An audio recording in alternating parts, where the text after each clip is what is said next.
खरं तर इमोशनल असणाऱ्या, हळव्या असणाऱ्या माणसांनी खरं तर प्रॅक्टिकली वागणाऱ्या माणसांच्या जवळ जाऊ नये.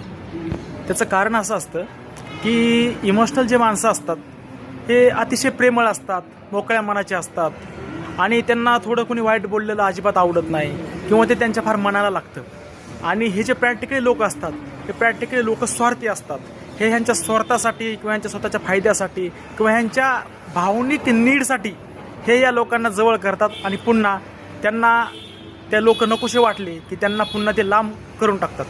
तर त्यावेळेस काय होतं, भावनिक जे लोक असतात, इमोशनल जे लोक असतात त्या लोकांची खूप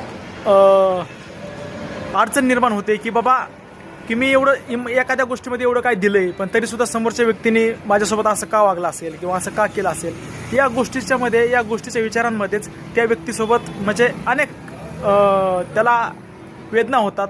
आणि प्रॅक्टिकल असणाऱ्या माणसाला याने काय घंटा फरक पडत नसतो. त्याच्यामुळं जे लोक इमोशनल असतात त्या इमोशनल लोकांनी खरं तर त्या प्रॅक्टिकलवाल्या माणसांच्या जवळ जायलाच नाही पाहिजे आणि वेळीच त्या लोकांना ओळखायला शिकलं पाहिजे.